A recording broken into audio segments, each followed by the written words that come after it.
everyone. We're back here live at Qualys ROCon, Risk Operation Conference. I've explained it already a couple times today, so you'll have to go back and watch it. But let me introduce you to our next guest. His name is Alex Kreilein. Hey, Alan. Time new dad right here. Thank you. Let's give him a big hand. Appreciate that. Congratulations, Alex. My kid is watching, enthralled with excitement about our conversation. Well, you know what we should do, though? We should get you a copy of the MP4 of this. Yes. Put it in like a time capsule. I like that thing. And when she's old enough, say, hey, this is what your dad did when you were 3 months old. Yeah, because right now we're just working on keeping food down. It gets, it progresses. If you're telling me there's a maturity path, I'm aligned to understand. It's a process. I'll say that.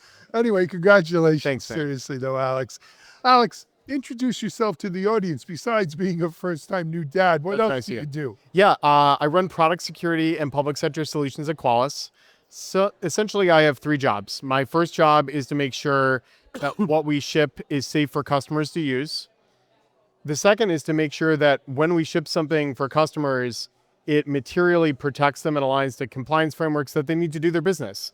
And the third is that when we deliver a solution, it raises the rents on attackers, right? Our best day is an attacker's worst day. And when we make it more expensive for customers to be exploited or for our platforms to be exploited, we end up realizing that goal. Absolutely. Well, interesting you said all that, because we're going to talk a little bit about software supply chain security today. A hard topic. Look, software supply chain security. First, there was the SolarWinds and the not JSON. Oh, the Log4j. Log4j. Shell. Yeah. And that really put software supply chain security kind of on the map. Totally. It stayed, unfortunately, on the map, right? And now we realize that, look, so much heartache, frankly, and security incidents are because of not vulnerabilities in our servers or hardware or network config, though there's plenty that come from that. Totally. But we're not producing, we're deploying insecure code. Yeah, that's right. And so securing our software supply chain, and there's a lot of things that are mixed into this. It's open source, right? We live in a Franken-code environment where most of the code that when you get into the application, 80% of the code is open source code that we've stitched together. Totally. So that's a part of the software supply chain. That gives rise to this whole SBOM, software bill of materials, which is now a requirement. The EU. Yeah, with the Cyber Resiliency Act. The Cyber Resiliency Act has jumped into this. Alex, what's Qualys doing? Yeah. So I guess there's kind of 3 things that we should probably establish. Like in the what's your take question on SBOM, right? I think the first thing is let's establish what it is, why is it useful, and we'll do that quickly. Then the next piece is well, why is it also kind of a trap? What problems does it cause? And maybe the last piece would be well, what are we going to do about it, right? So software bill of materials are essentially an ingredient list of what are all the third-party dependencies that are in this product. And that can be for both software and hardware. And it can also extend into things like cryptographic bill of materials, right? What is the cryptography that you're using for this application? Are you actually running TLS 1.2 or higher, or are you using something else? If you're doing that, what's the algorithm that you're using? Is that a knowingly weak algorithm? Is it potentially a compromised algorithm? Illumination on the ingredients list helps people understand questions from they could be real security questions that are kind of interesting in some ways, is my application post-quantum ready, right? That could be one question we might answer. The other one could just be does my product actually have 12 different logging libraries? And that's super inefficient for developers. And we can make many more effective and efficient choices if we can understand what we're using. So just like in the Center for Internet Security Controls, right? Control number 1, identify all hardware. Control number 2, identify all software. The SBOM is helping us to identify. So that's what it does, and it does it well. Where does it fall down? Well, it falls down because just because I'm using a dependency does not mean that I'm calling the function that is vulnerable. So for example, if this dependency requires like some use of like, I'm just gonna say like,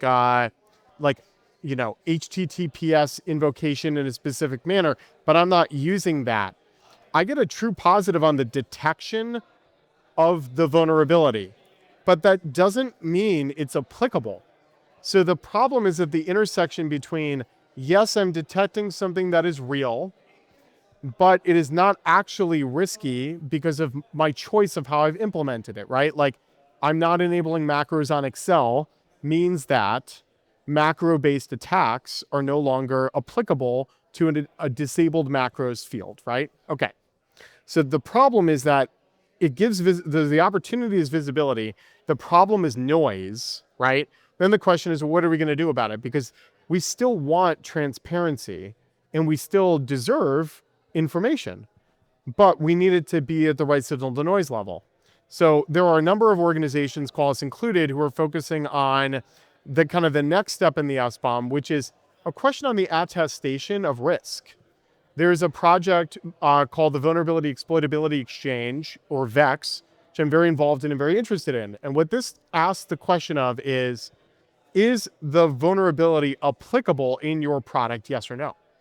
So every week, many of our enterprise customers ask this question, right? They ask, hey, Qualys Cloud Agent version whatever, CVE-X, applicable, yes or no?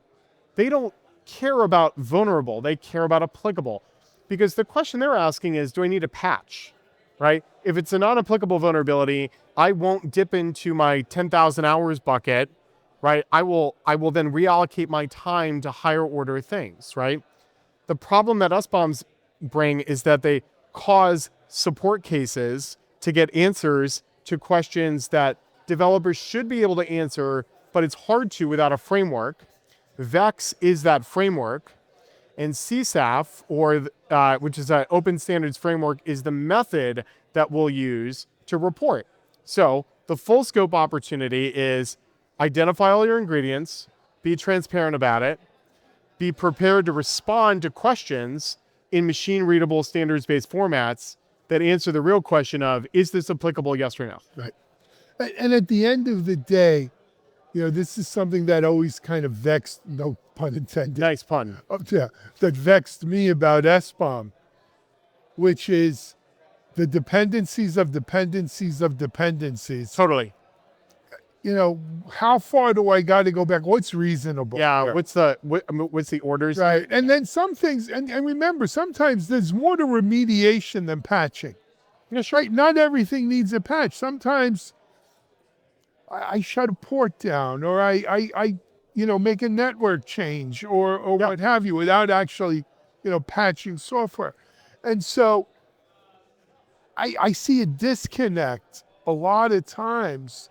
And here's the other thing, it's an event horizon. Deployment is the event horizon. Yes. And we do all of this security kind of stuff pre-deployment without recognizing, well, what's the real physical infrastructure that this is going to run in post-deployment? Oh, totally. Because post-deployment, it's a different reality. Yeah, also I think you're indicating two interesting points. I think the first is, hey, if prod doesn't model pre-prod, then your testing isn't really effective, right? Or there's limits to its efficacy. Exactly. The second one is I think a differently interesting question, which is, are you even looking at the right things? So like, if you're an application security analyst and you're only looking at the application layer and you're not looking at the configuration of the container or the configuration of the Kubernetes node it's on, or the master helm that is powering it and enforcing policy, like you're not even, it's not that you're getting an incomplete story, you're getting a wrong story. Right. And that could be expensive, right? Now, to me, this is like the use case for digital twinning. Yeah. I was introduced to digital twins from a security point of view. Oh, that's cool. Yeah.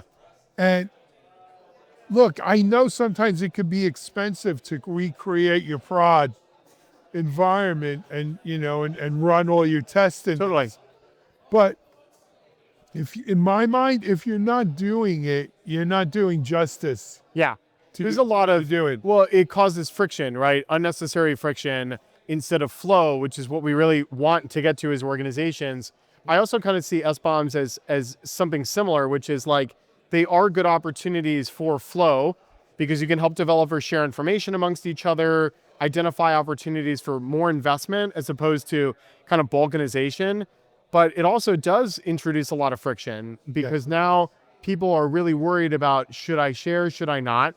I can't patch it, but it's not actually vulnerable. Well, it might be vulnerable, but it's not exploitable, right? So then the risk equation changes. So to answer the real question, I think the thing we're doing about it at Qualys is we're helping people get business context to real intractable problems in information security.